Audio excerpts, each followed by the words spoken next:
Welcome to another episode of Bringing Down the Grindhouse, a podcast where we discuss horror in media. And tonight, it's my birthday! Yeah! Or it was my birthday on June 13th, and we have to record Yeah, we have a lot wacky later. schedule going. But tonight, grab your pipes and drop into the astral realm as we discuss Enter the Void. I'm Mitch. I'm Murr. I'm Justine. And I'm Jonathan. Ooh-wee. Got a fun one tonight for you guys. I watched this movie several years ago. I think I was like 15 or 16 when I first watched it.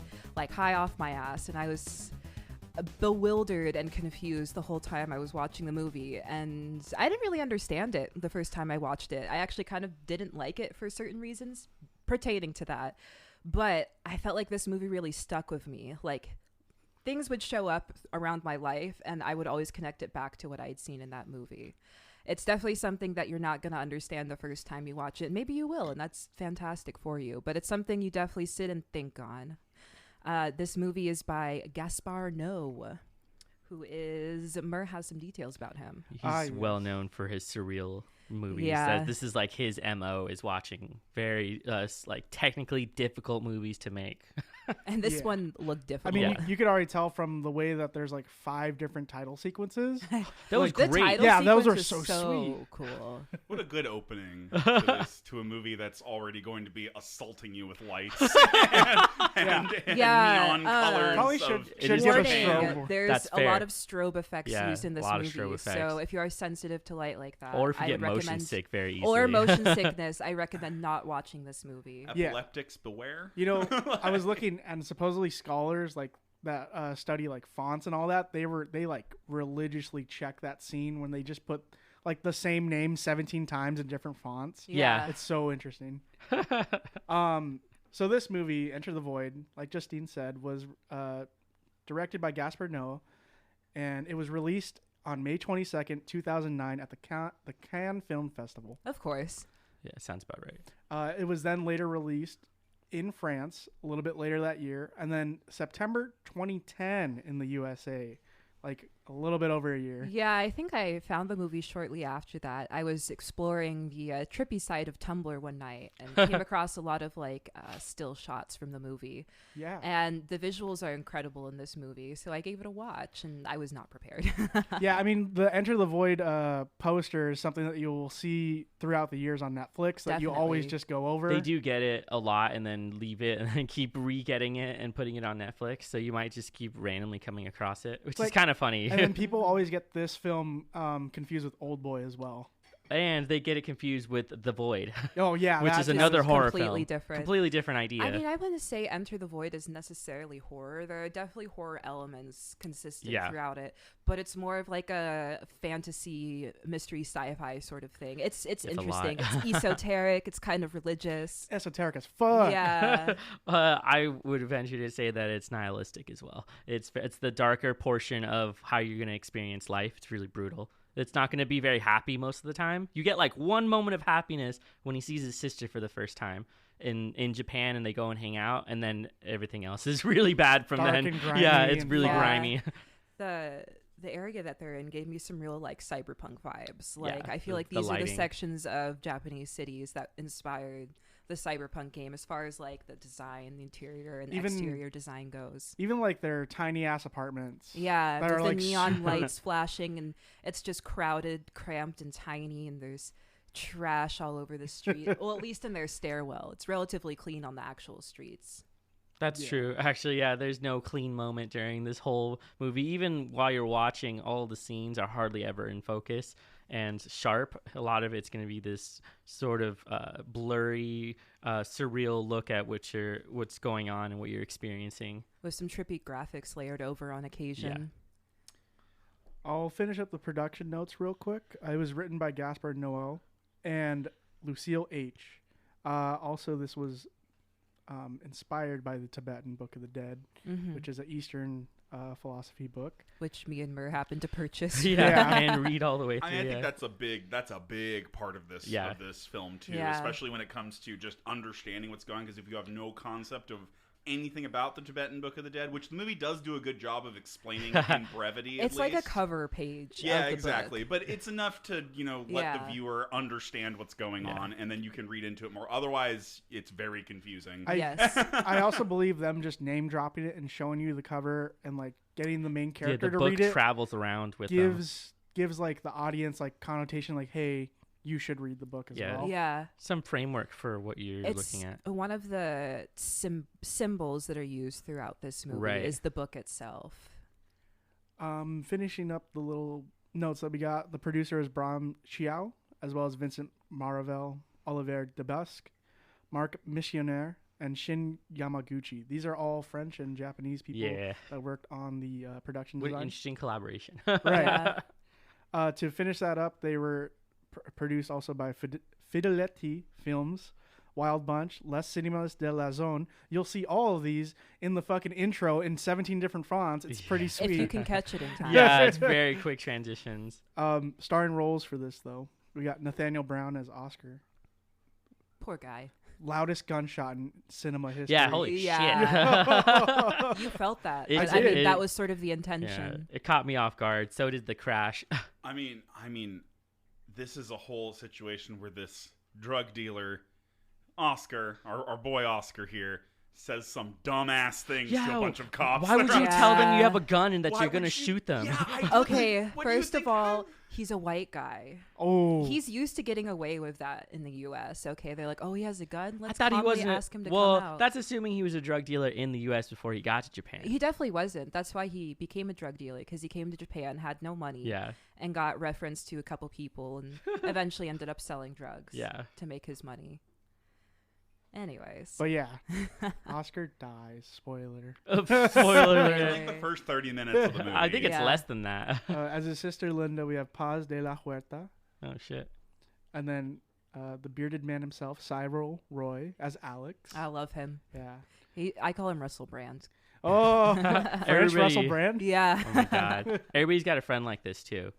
A guy who does a lot of psychedelics, probably an artist, will tell you some wild shit while you guys are walking somewhere. Like, then he's also- literally explaining it, but he... Yeah, but he'll go also ahead. tell you some real shit. Yeah. He'll like wake you up. Like, bro, why are you doing He was this even shit? telling him, he's like, don't get into dealing drugs, man. He's like, you're gonna get in some deep shit, and you're gonna like something's gonna happen. He even tells him like, something bad's gonna happen. Because as far as we know, this guy just does psychedelics. Like, he really doesn't do anything else. It He's seems he like he's doesn't. just an artist for trade, because he's doesn't living in that little art flat. Doesn't Oscar even say that he's like, oh, no, Alex is a bigger junkie than I am? Yeah. I'm like, Yeah, I'm he like- does. I'm I'm like, oh, I don't know about buddy, that. Come on, that's kind of the pot calling the kettle black, Yeah. We got the child actors as Little Linda. We have Emily Ellen Lind. She did great, by the way. Yeah, holy I God, believed shit. that fucking Those crying screams. scream. Yeah. Especially when she's like getting separated from Oscar by Yeah, Child that was Protective the part Services. where she was like, "You promised me." I was That like, hurt. "Wow." The little girl actress was really awesome. I liked Yeah. her a lot. I thought she was very emotive. Then we have Jesse Kuhn as Little Oscar, the man with the 10,000-yard stare. Yeah, holy shit. Jesus. Finishing out the cast, we have Ollie Alexander, who plays Victor. Also found out he plays in a band called the Yayas. Oh. He raps too. He raps. What a snitch. Yeah, what a snitch. Oh my Little God. white boy snitch. So laughing about his dad just smacking the fucking shit out of him. He's like, what? I'm disappointed it's not for him being a snitch, though. That Yeah. it's just some like patriarchal. Yeah, he's like, like, I'm the man of the house. Yeah, Well, I'm out of the house. Yeah, it could have been like, I didn't read no snitch. Get out of here. Yeah, exactly. That would have been more hilarious. You're gonna be a snitch and then challenge me in my own house? Yeah, shit. Oh my God. Then we had Ed Spear as Bruno. That's the drug dealers. The one or with like the supplier. harem of men. Yeah, the one that is like bald and just like, hey man, Creepy. is that guy good? Likes boys. I'll wake Yeah, him up. that's what he tells him. He's like, yeah, man. He's like, he offers you a drink. Don't fucking take that shit. You'll wake up 2 hours later with his junk in your mouth. And you're like, oh, okay. You're like, oh my god. I just wonder if he knows that from experience. Right? That's why I'm like, did it happen to him too? Like, shit. And then at last, we got Masato Tano as Mario, the pimp. I didn't know how to feel about him, strip which was owner. interesting. Yeah, he's a sort of shifting character, because on one hand, you don't like him because he's a pimp. Yeah. But he also does take care of his girls, but he's also an asshole. Yeah, so it was a weird, I mean, as his quote unquote girls getting an abortion, he's like trying to hit on other girls, Yeah. True. other I'm dancers. pretty sure he was the one too that asked her to get one, because there's that scene after the abortion where she's like crying to her friend, like, I knew he wasn't shit. He was nothing but like a lay. Basically. Yeah. Ooh. Yeah, that's true, Yeah. actually. To finish out our notes, we have the budget at 12.4 million euros, and the box office made 1.5 million US. Oh. And it has a runtime of 2 hours and 45 minutes. Yeah, this is a very long movie. Okay, all Boogie Nights and Gandhi also relate. Oh, Yeah. man. Yeah, long movies. Long okay. movies. But like length, though, we have to discuss. Wait, Yeah. okay, I got you. I Me got and you. John have got nitpicks here. It's not even a nitpick. You like I understood the idea of the cyclical nature of what you're trying to show me. You could have cut out 30 minutes of that in the middle, because the beginning and end are awesome. That's what I'm saying. But the middle, it's mind-numbing, and I wonder if he did it on purpose so that you could watch it and be like, holy shit, like he's going through some terrible things over and over and over again. So, not to completely criticize the film, but you could also say that if I got frustrated Yeah, exactly. watching this movie. I did at too. times. But I wonder if it's movies and art and stuff are Yeah. meant to evoke a feeling. Exactly. So if the intent was to make you just as frustrated as the spirit that is watching everything, that makes a lot of sense to me. So that has to click for you pretty early on as you're watching it. Yeah, You I have to mean- know that it's him watching them. That was something the first time I watched this that I didn't quite understand until maybe like a few minutes into the part after he dies. Then I Right. was finally like, oh, like this is his perspective. Yeah. I think it wasn't actually until we got to like the flashback section the first time I Oh, watched really? it, where I was like, oh, so I'm like going through his consciousness. But like I like that you brought up the frustration aspect, and me and Mer were talking about this earlier.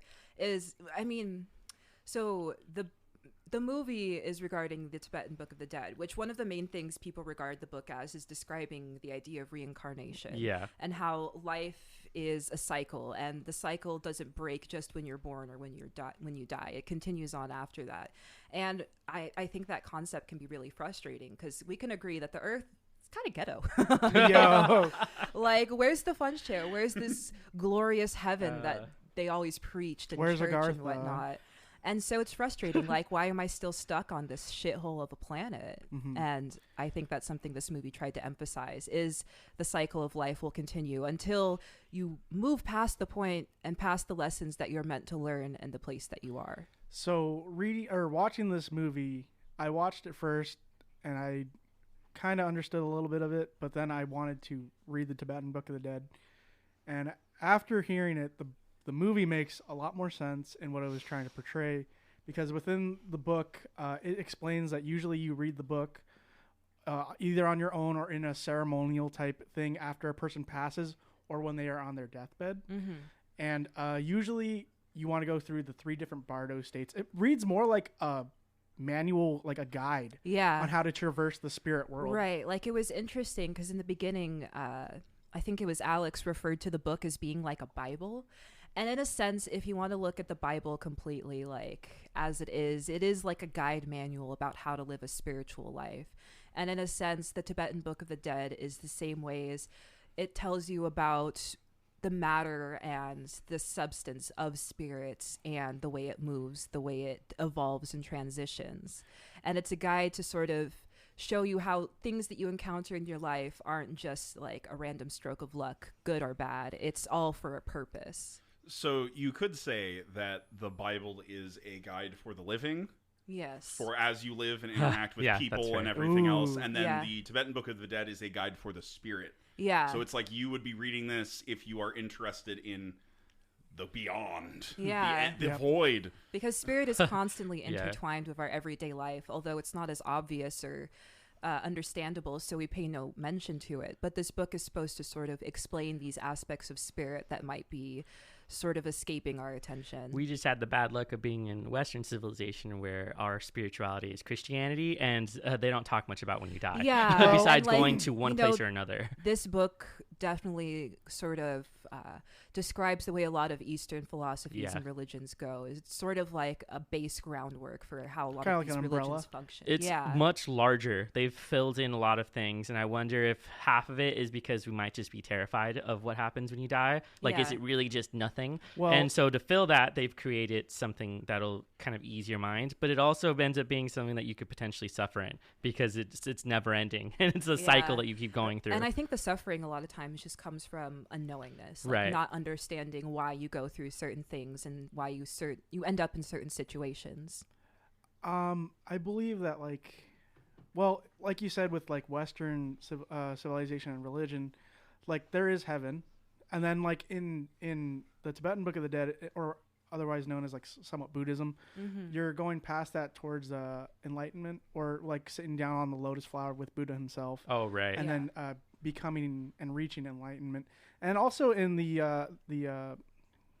like the Norwegian and Viking kind of culture, they had Valhalla, which was Yeah. for the religious warriors or like people who died in battle. It's usually Yeah. a good ending. It's Yeah. striking how much you have that the There's- goal is to reach a very nice enlightened state. This There's isn't a bad place. There's always this overlap. The main thing in the Tibetan Book of the Dead, because there's three major sections in it, and they're portrayed in the film pretty well.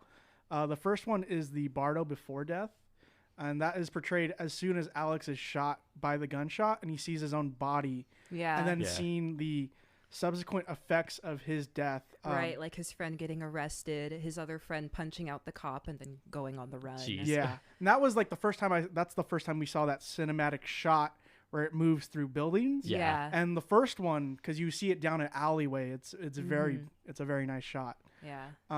After that, the second Bardo, which is an Indian word, is the Bardo of Darmita. So this is the section of where you meet different creatures and beings from different realms, and there's 6 different realms that one soul could potentially go to Interesting. after death. And this is it's the realm of gods, the realm of humans, the realm of animals, the realm of devils and demons, the realm of the hungry ghosts or spirits. Oh, God. And then there's one more. I'm totally forgetting it. Well, if I could say something, I feel like the path that he ended up going on after death was definitely one of a hungry ghost. Right. Since he's still trapped in this physical realm, but as an astral body, floating around, observing things, trying to find somewhat of an answer or purpose to why Right. he is where he is. And he's hungry for an answer. He's hungry for knowledge. He's hungry for a way out. And he's also a ghost living in this world, but unseen by everybody. So is this getting at the idea that people have talked about before where ghosts stick around because they have a lot of unresolved things Yeah, within this and realm? I think that was Yeah. something they definitely pointed out throughout the movie is the reason why he stayed behind was the trauma he had from his family Right. life, losing both of his parents and then having to basically take care of his little sister, them being separated after making a pact to always be together and take care of each other.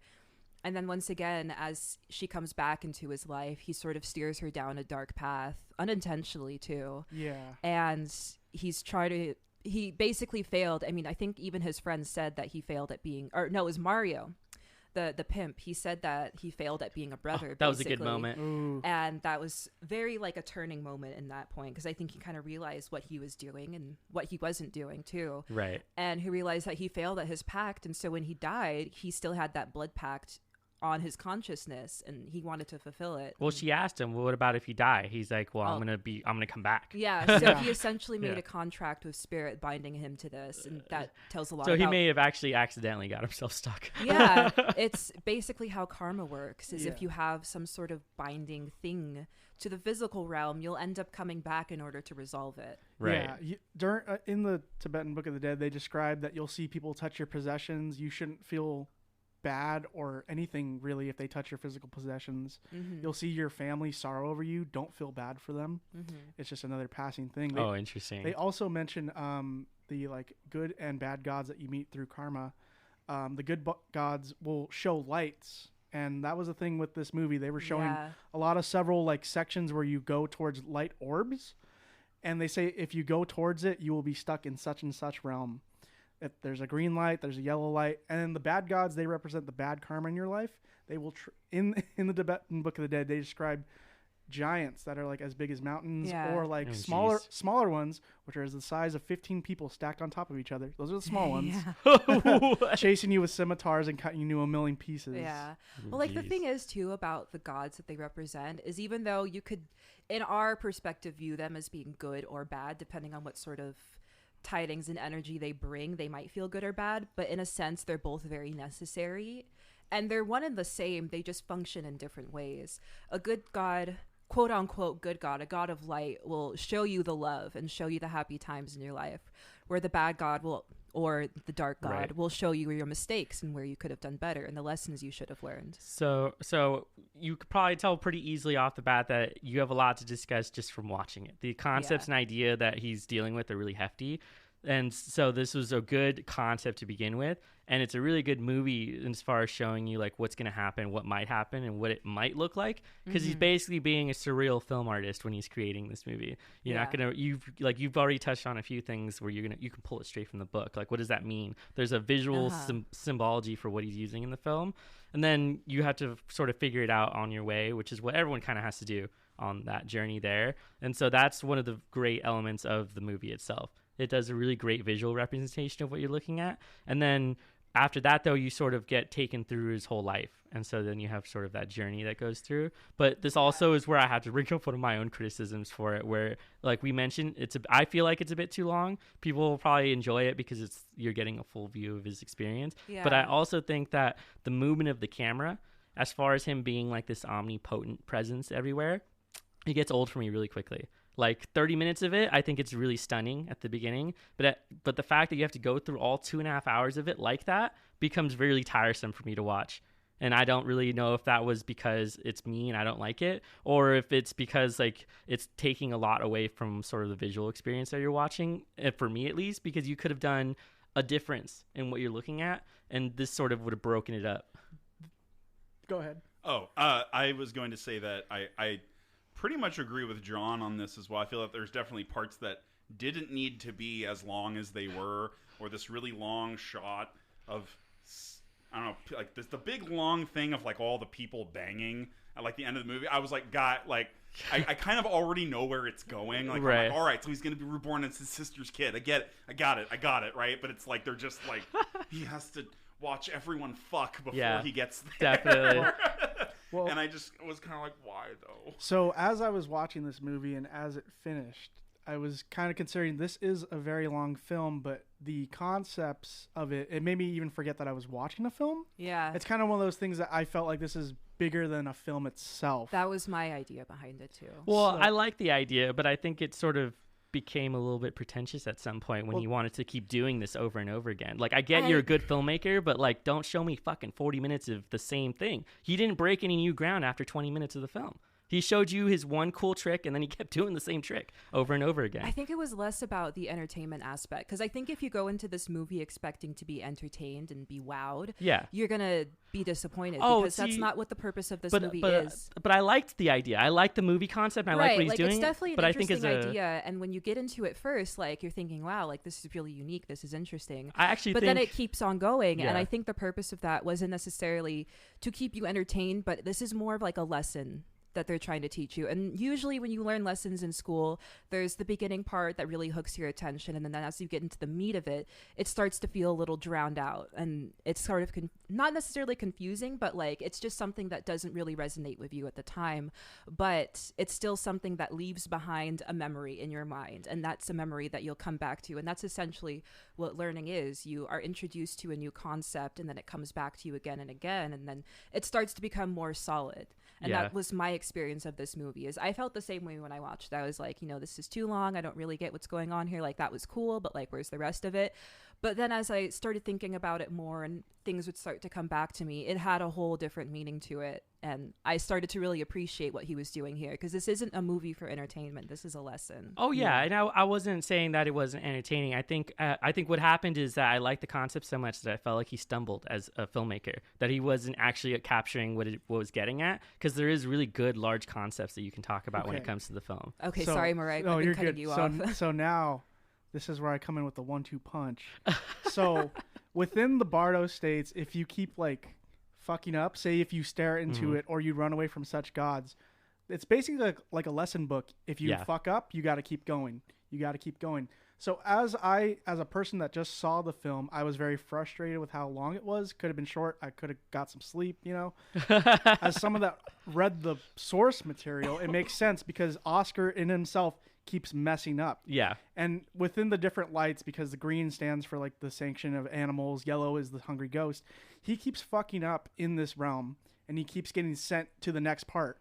And even in the womb section in the Tibetan Book of the Dead, they have 7 rules to do so you don't end up in a womb. Oh, jeez. Because the entire thing about enlightenment or reincarnation is you're not trying to be reincarnated into a womb. Yeah. You're trying to go to the higher plane. That's why Right, you're trying the to Buddha ascend. is pointing to the moon. Yeah, there's levels of it. And notice in the beginning of the movie, there's an image on the wall that says the moon. It's a picture of the moon, and they made a point to pass by Oh, and wow. zoom in on it. Yeah, and the strip club, like the strip club, like the section that they're all dancing on, it's a 6-sided table, Yeah. and so And- they show that very much. Yeah, and 6-sided images have a lot of ground in many religious practices, actually. If you want to break it down to the simple geometric aspect, a 6-pointed figure is a tetrahedron or a star tetrahedron. Oh, yeah, that's right. Which is noted to be basically the shape of the soul. The soul Okay. in itself is light energy. And I know you've probably heard that a lot, but like think of it from a scientific perspective. It's particles, it's waves. That's Yes. what the soul basically is. And the star tetrahedron is the physical image, I guess you could say, of what the soul is. And so that shows up frequently throughout the movie, is he's basically going through as his soul in his light vehicle.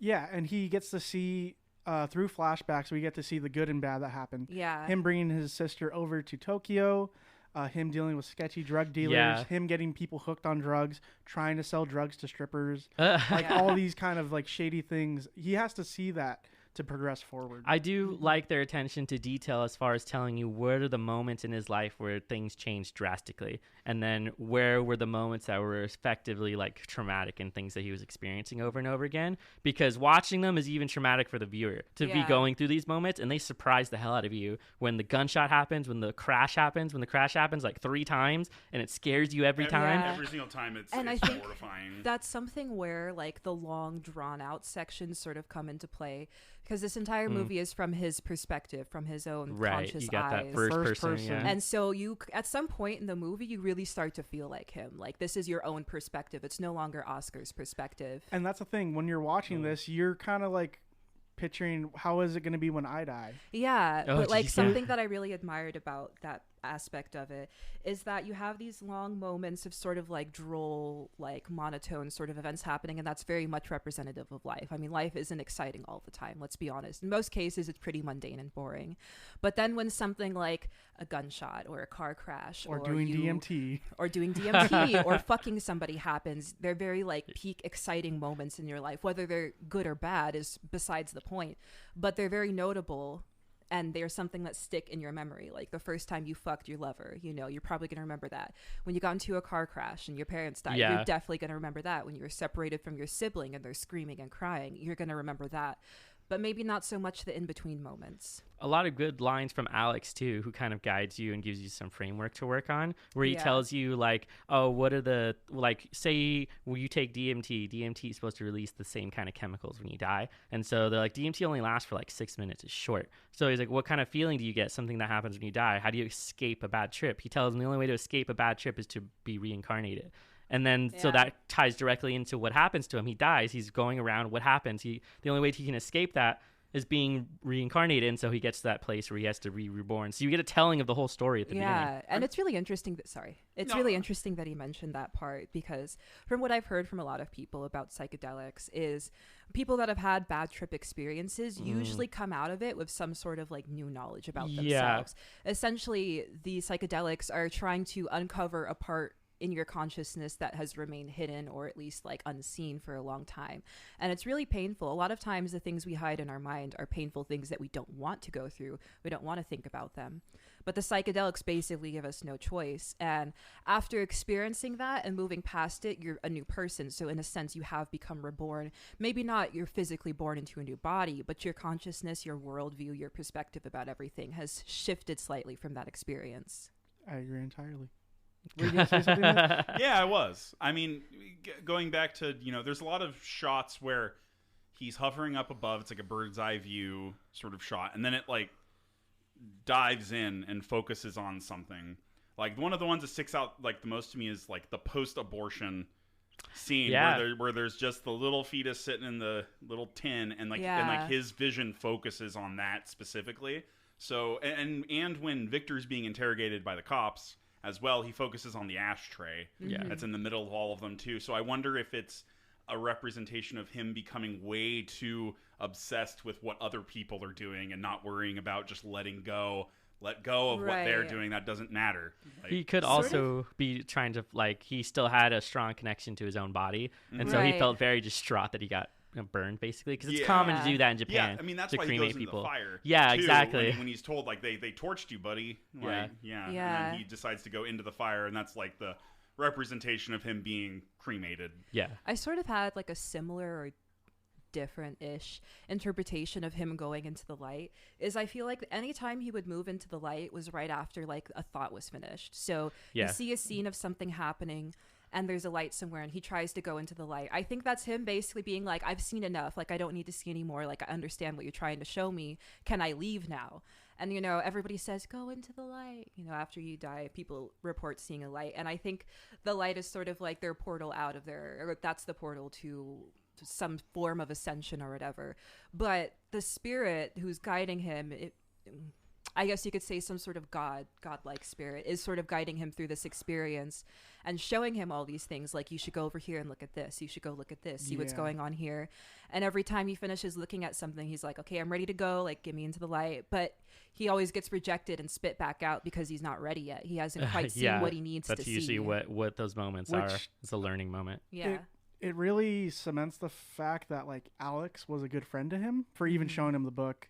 Because after reading the text, they say, even having read it just once, your soul will be much easier to control through the ascension kind of drift. So even if you listen to it or you experience the thing, and some people, they, like you said, like, they experience that kind of shift when they do psychedelic things. Yeah.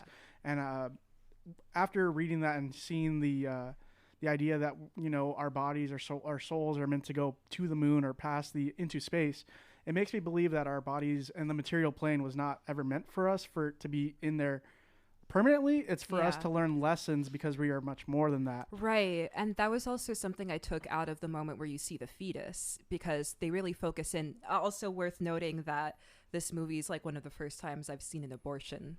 Like, on camera. Like, they show like what happens. There's no censorship There's at all. a lot of things in this movie that you won't see in other movies, like a straight up sex scene with like genitalia, not censored. Actual blowjobs, all that good stuff. I mean, I'm pretty sure that one person was just sucking on a flashlight. It looked like it.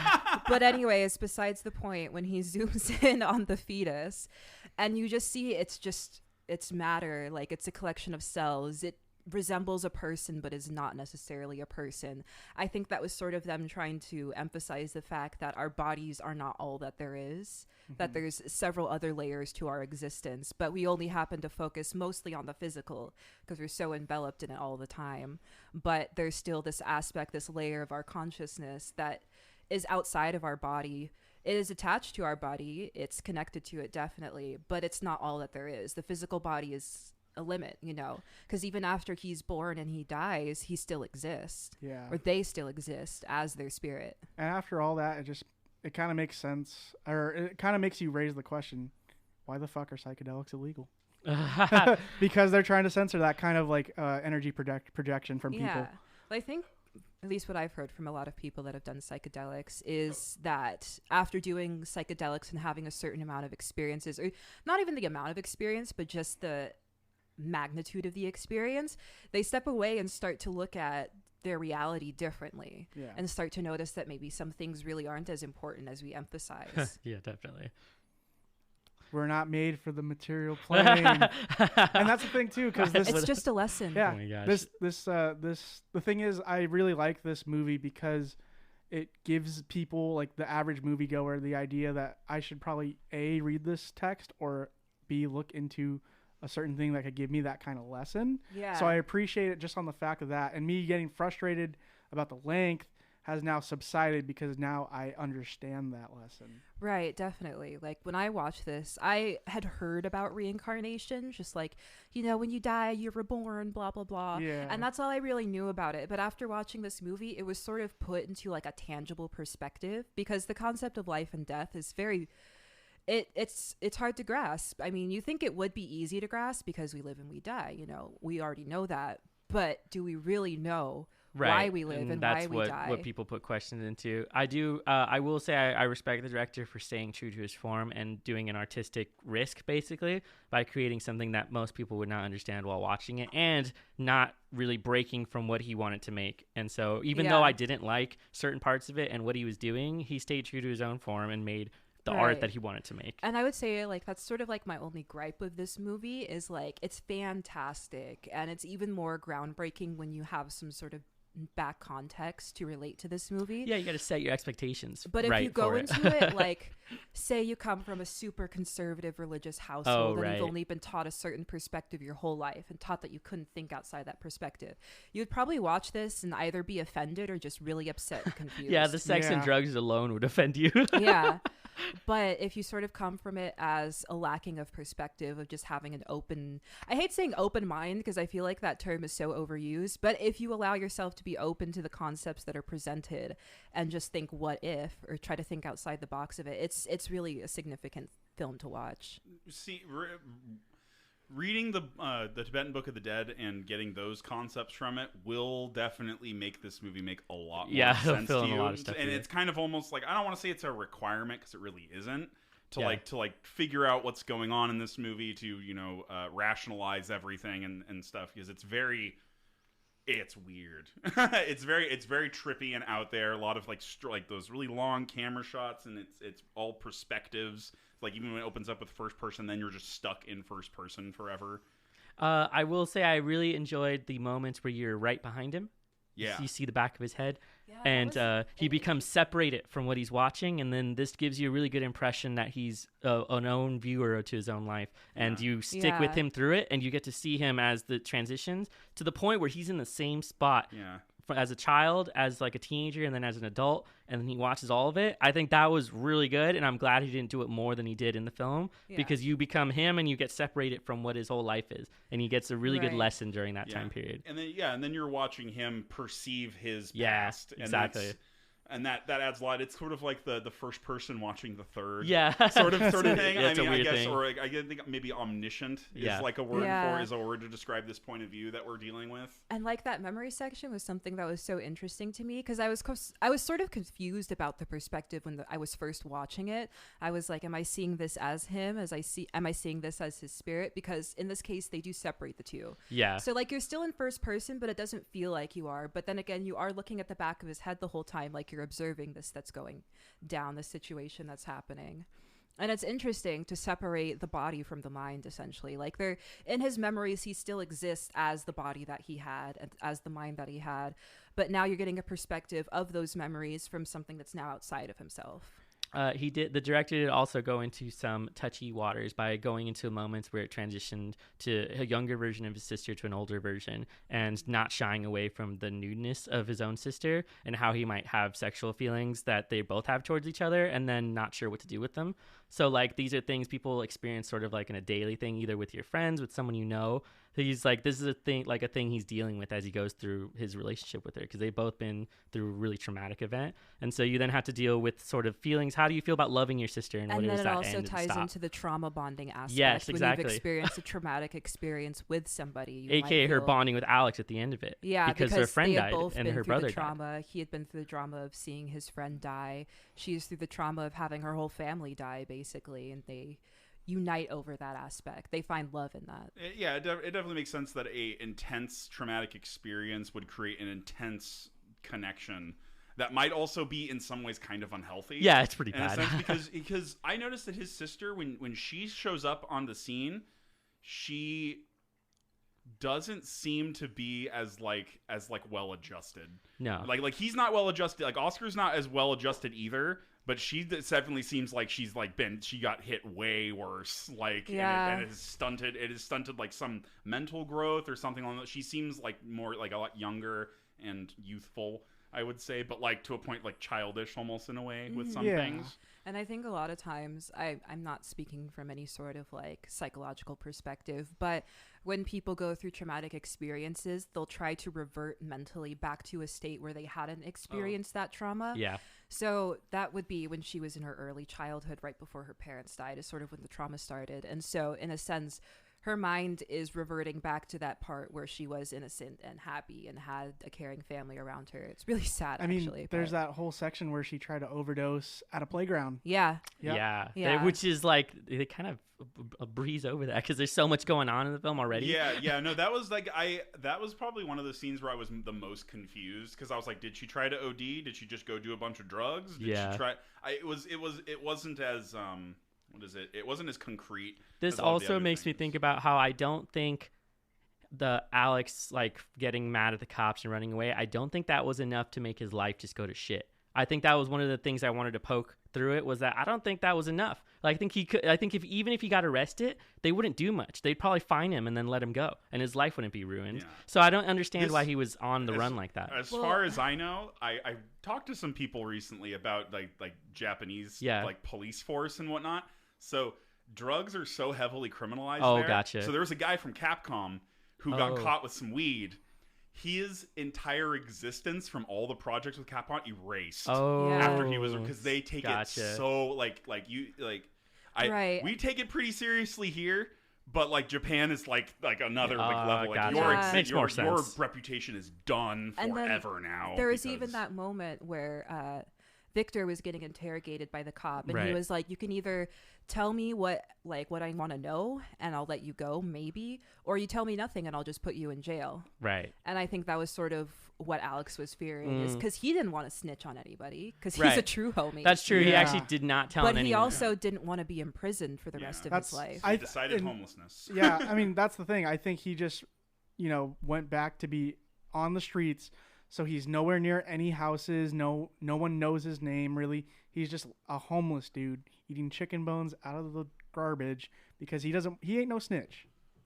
And he's going to, hold true to that.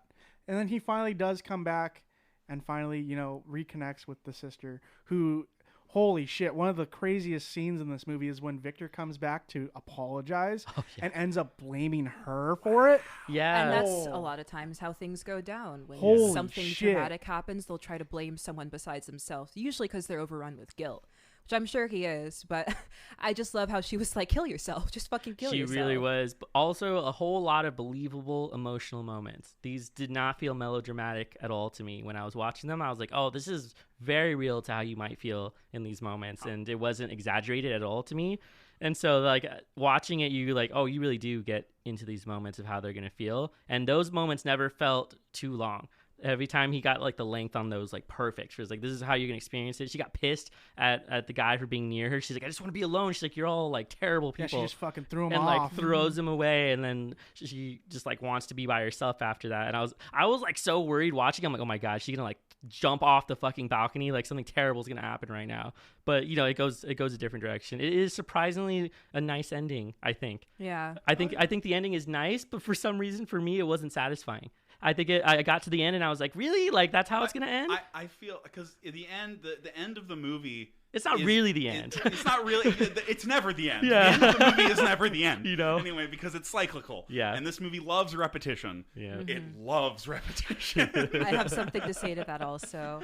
So the ending of the movie, I mean, some might say it's a little bit cheesy for him to come back as her child. I don't think it's cheesy at all, because I think what this moment is representing is basically him trying to come back and fulfill the contract. Yeah. Because he made the contract, I'll be with you forever, and if I die, I'll come back and keep protecting you. And that's pretty much exactly what's going to happen. He came back as her child, and typically in a parent-child relationship, when the parent gets too old to take care of themselves, the kid will come through and take care of them. So he's fulfilling his contract. You revert to the child twice in life. Yeah. Oh jeez. Yeah. Exactly. One thing I'll man. say, because this finally wraps up to the last Bardo, the Bardo of Becoming. Yeah. I believe that because he did not read the full text, that is why he was reborn as a Ooh, child. interesting. Yeah. He got halfway through the book, or like I'd say a quarter of the way through the book. He got stuck in a material body once again. And I'm glad that they didn't have any vocal cue from the mom or his sister saying, "Oh, we're gonna name him Oscar," because that would have just been like the cheesy cream on top. So I'm glad they just went with cutting the umbilical cord, putting him in a. You can't even really tell if the mom is the person that you've seen. It's very blurry. I could almost say that it's like You subjective. don't actually see her face. You see a smile. You see a boobie, but you don't ever see who the mother actually is. It's just inferred that this would be the person. Which I feel like is kind of more powerful, is you kind of already know where it's going. Yeah, you insert your own ending. You want it to be what you want it. I feel like if you can insert that ending, then you've definitely learned something from watching the film. Alex and the sister on the bed with the new baby.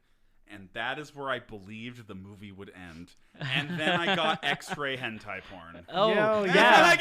Took a left fucking turn. Like, what? Okay, so we're not over. We're going to do the whole penetration and birth now. You had to see the sperm go into the egg. That was the important bit. You had to. The self-portrait. Oh, Jesus Christ. Did you guys have any favorite scenes from this film?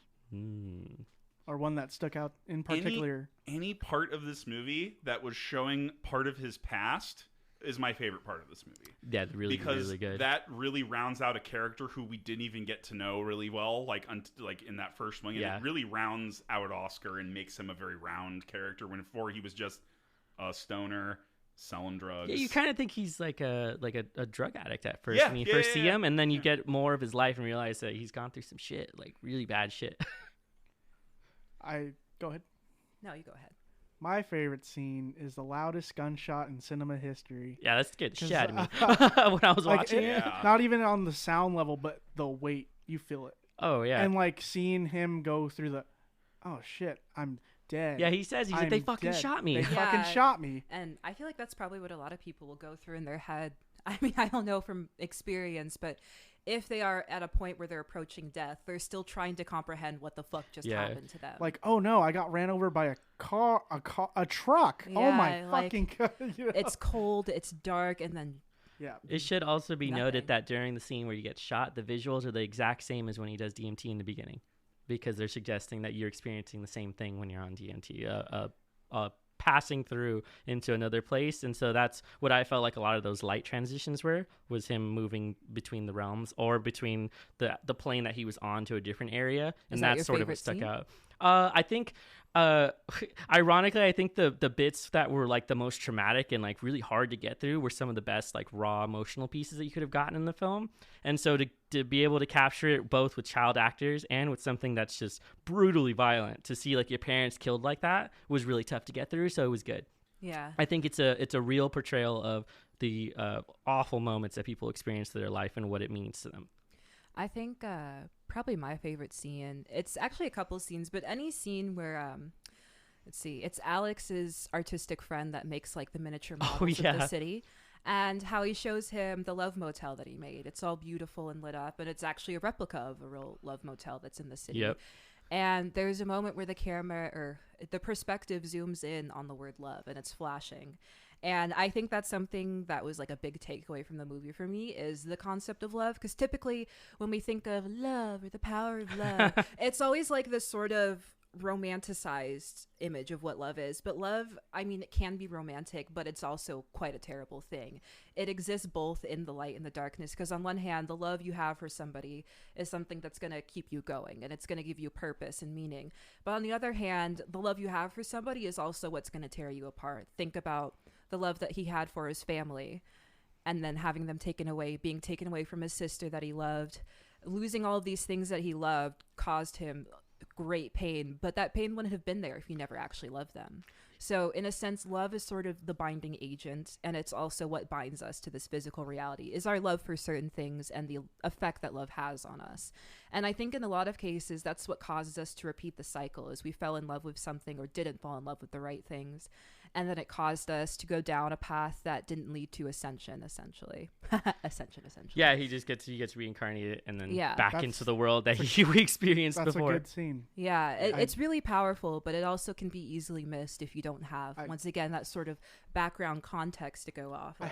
I had a similar thought. It was just like, yeah, love is everything. It wasn't much on your kind of scale of the opinion of that, but I was like watching that and I'm like, they're really focusing on this love sign right now, and I'm just like, okay, it's a part of everything then. Right, and like They do you know, also that's have sort of- dialogue in it that Yeah. predicts that again, where he talks Yeah. about, yo, what if you just had a hotel like this and all your friends in there are having a big orgy, and who does he see? All the people he knows Yeah, inside you the know, Love you Hotel at the end. have some strangers that are in the hotel, but then you also see that one creepy drug dealer's there. Yeah. And then his friend's mom that he fucked is also there. And everyone's just Yeah. having a big old orgy. The thing is, these all these rooms have different lighting, and I Yeah. believe that like they represent like the 6 different realms. Exactly. And Dude, how many couples do they show? they showed like 6 or 7. Yeah. I didn't So- count, so it's I think it was interesting. around It 6, probably which was is that amount. the So, 6 realms. The one that the creepy drug dealer in was the realm of the animals because it's green. So it just Ooh. represents just being ignorant or stupid, just complete ignorance and just being everything in your animalistic kind of senses. So I'm just sure there's Yeah. some fine eating, details. fucking, loving, you know. Yeah, but it's interesting too that where the movie ends is essentially in the Love Hotel. Yeah. So, yeah, and then the last bit is him going all the way to the beginning. Yeah, Yeah. he gets Because reborn of the- as a child Yeah. who's loved by his mother. If they could have, they probably could have figured out a way to loop this. I was Yeah. surprised that they didn't. I was honestly expecting him to go all the way back to when he's on his bed. Just set your media player to repeat. So when it's over, that's what mine does. Oh, my God, I that's was saying hilarious. like they should when you get to the end of the movie, it should just automatically rewind back to the beginning. Yeah, that'd be wild to or at mess least with back to people the like first that. scene, like after the beginning credits. Yeah. Mitch, did you say your favorite scene or did I miss it? Oh, I just like all of the scenes pretty much where he's. I mean, the car crash scenes are pretty amazing because those like just completely fuck you. Yeah, the gore is really good. Shit. Yeah, Uh, right. I hate to say that this time, when the gore's good, It's not. good. It's bad. Yeah. Oh yeah, because When- you're just like you don't want to look at sort of like And- their mangled bodies and in the how front. and how they introduce the mom Yeah. from his child perspective. You're like, this seems like the sweetest. Yeah, lady she was a ever. great mom. and also an awesome. And now her head is caved in. Oh, I it's was confused though. lovely. How the fuck did that happen? Like, did he just take the wrong road in? I Because don't that's a think they- truck that I just think fucking. because he was a child, he never Didn't know. It didn't get explained to him. Yeah. How would he even know? He's just focused on mom and dad That are was dead crazy. It's more about his experience of what happened after the Yep. fact Yeah. than what caused this to happen. and Okay. then giving that 1,000-mile stare afterwards. What a great moment to see the face. I'm surprisingly okay with the fact that you only get to see Oscar's face like 2 or 3 times because it like almost wasn't important. It was like they wanted to place you into the seat Also of that- his life That experience. first-person shot when he looks in the mirror. Yeah, Yeah. don't ever stare too long in a mirror when you're on Yeah, that psychedelics. was It'll a fuck really you cool up. moment too, because he's trying to calm himself down after psychedelics. Real, yeah, he's very like real. talking to himself in his head, like water, gotta splash your face. He with some literally water." just throws it on himself because he's like, I need to calm down. And What a then, great shot. yeah, Yeah. really good. They even had the small details of when he touches his face, you actually have something go in front of the camera. Yeah, So it's like you're actually looking through his eyes and, you and don't get also the interrupted. blinking. Oh my yeah. god, that fucks me up. Yeah. But then you got used to it. It was there almost the entirety of the movie, but you get used to it. Just like how we don't Yeah. always notice when we Fuck. blink. Yeah. A really subtle, nice I just blinked detail. now, and I was Yeah. like, "Whoa!" Everything went Oh, I dark. blinked. Well, So then what would be the ratings then? I'm going to give this a 9.5. It's almost a 10 for me. Yeah, I would probably give it. Do you want to explain it? Or? Yes, I'll explain why. Yeah, I think, sorry. I I'm think excited. I think it has a lot to digest. Yeah, it's and a I lot of think stuff. it is a long run time, but coming out of it with the lesson, I enjoy this film. And next time it comes on Netflix, I won't be skipping it. I think the cinematography is really great. I love the use of miniatures and the use of practical effects for gore and blood and stuff like that. And this movie's horny as fuck. It really is. They show hella real horny. dick. They Yeah. show male dick. All right, I'm like we got to give points for that too. But there's a lot to digest, and if you're willing to digest, eat up. Yeah, I also want to give this movie a 9.5. I'm only taking half a point away because I do think that this movie can be a little bit outside of certain people's realms and they might not appreciate watching it. So this movie is not necessarily friendly for everybody to view. But if you're open to the experience, even if you don't necessarily understand it, you're going to come away with some sort of thought or ideas in your head.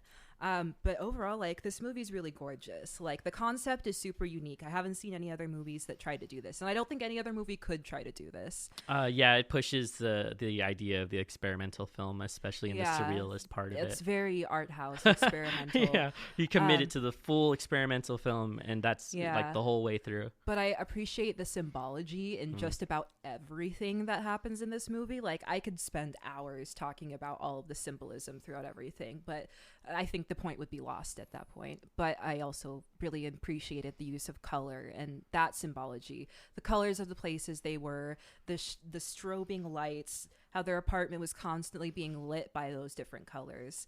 And I think the concept, it's a really interesting idea to introduce the idea of reincarnation and Eastern philosophies in this way from, like, basically an American foreign perspective. You are, as this foreign man in this Eastern country, being exposed to these ideas that might be kind of lost on you because you didn't grow up with it. You didn't grow up in a culture that appreciates these sort of concepts. But I don't really like films that are quote unquote spiritual. You know, you have some like stupid ass white man that goes to a monastery somewhere in the mountains that's fair. and has to go through all these experiences. Dances with Wolves. Yeah, exactly.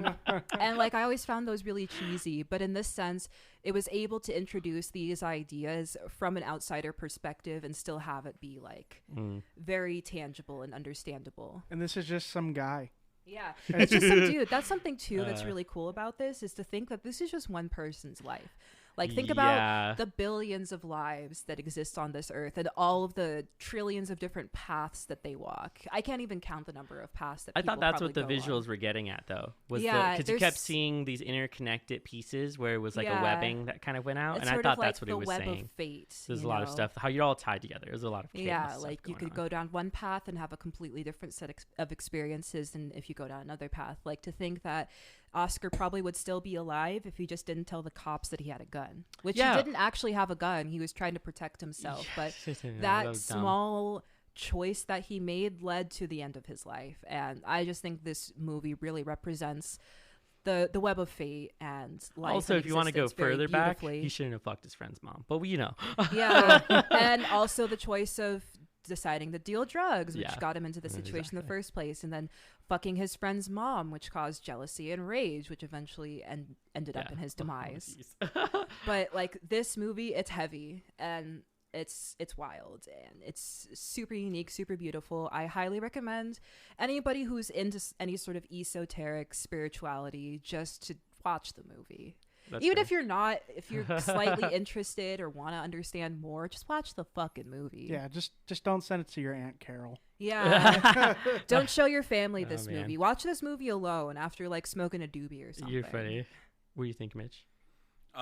Rating? So I was going to give it a 7, but then we discussed it a lot. Got a little more out of it. An 8. Okay. So which brought it up a little bit.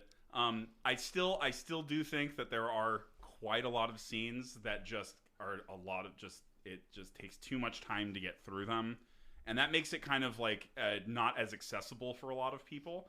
I don't know if I'm going to go and rewatch this movie. Like, not because I think that it's bad or anything. I actually enjoyed it a lot. But I do have, I have my gripes, but I do think cinematography is on point. I really enjoy the concept a lot. I really think that he tackled this concept expertly.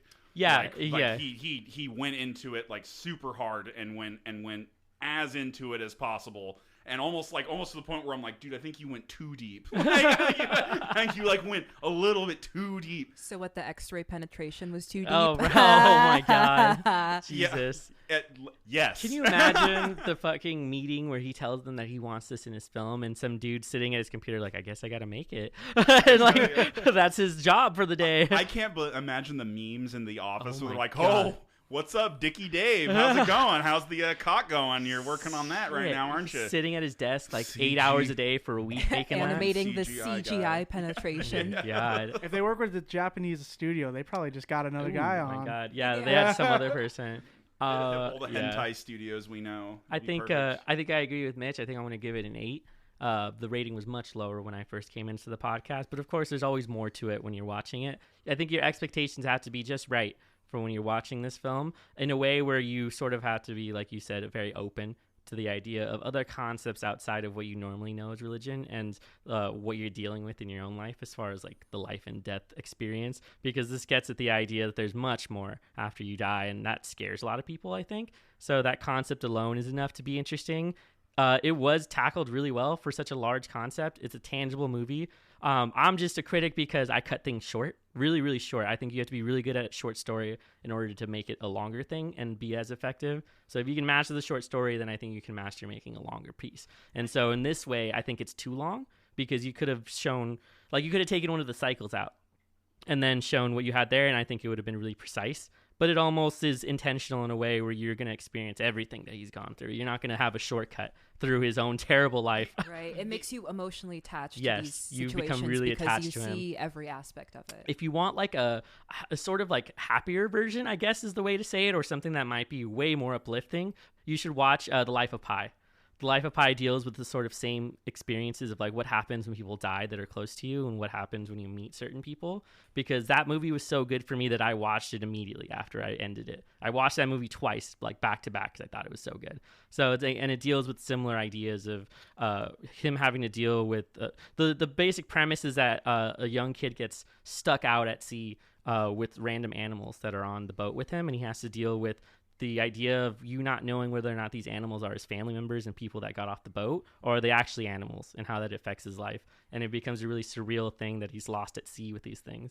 So it's like you get that sort of same experience, and it's like based in like Hindi culture and other things like that, or like things we've talked about before. So I give it like an 8. I think the script is really good. Those moments where they're talking to each other are so believable that I'm like, whoever wrote it has had some really interesting experiences that would make him a good writer. And it's not pretentious or like melodramatic, which usually happens in these sort of emotional movies. So worth a watch, but I don't think I'll be returning to watch it again, just because it was so mind-numbing for me at some point. You will return when you are ready. I mean, it's been probably like 8 years since I last watched it. And like, I didn't really want to watch it after I watched it, because I was like, this is too broad. Like, I don't quite understand, or I just don't get it. But eventually I felt compelled to come back to this movie, which is why I chose it as the movie I want to talk about for my birthday, because I feel like I'm in a place now where these concepts are starting to become more tangible to me, and they relate a lot more to the life experiences, the thoughts that I'm having, the things that I'm experiencing. So I just happen to be in a place where like this was the right time to watch it. And these sort of things, these lessons of movies will come back to you when they're right. I mean, maybe they won't. Maybe you're just not ready yet to hear that, or maybe it's outside of what you need to know at the time. Cool. Any final thoughts? No other thoughts. I have one. If you like the first-person perspective, I recommend watching the dumbass movie Hardcore Henry. But also, the inspiration for this movie is the Prodigy music video "Smack My Bitch Up," where an Englishman in first person goes throughout his daily routine, does a bunch of coke, and does some crazy ass shit. I actually really liked good. Hardcore Henry. It's such a wild, funny movie. It's so much fun. Like, it's so ridiculous. Yeah, it's a really fun movie. This is a unique watch. Check it out. I think my final thought is, I had it in my head and now it's kind of gone, so I'm just going to try to work through it. But basically, like, if you ever feel lost in your life, don't mean to sound cheesy, but if you ever feel lost, if you feel like where you're going is not where you need to go, sometimes it's good to get a smack in the face. And I think this movie is a big smack in the face. It's cerebral, it's visceral, it's horny, it's esoteric, it's philosophical. There's so much wrapped up in this movie, and you'll get different things from when you watch it. You'll notice different things, and I think if you're looking for something different, this is the something different you need in your life. This is the gateway to a whole other aspect of reality. This also, for some reason, made me think that it was an intense step up from, say, like the Neon Demon. Yeah. Because of the heavy transformation that happens. And so watching it, I was like, this is kind of similar, but the Neon Demon was a little more grounded into like her own world. It was definitely more of a material aspect. Yeah, exactly. But I love the visuals that you saw. Yeah. So it was really enjoyable in that sense. Really good cinematography, whoever did it. All right. I guess that's all we got. That's it. Yeah. All right. So I'll walk us out. I'm gonna open the gate real quick. All right. Wait, let me get my jacket. I gotta get my jacket real quick. Hang on. Okay. Okay, I got it. Let's go. Okay. We are bringing down the Grindhouse, a podcast that discusses horror and media.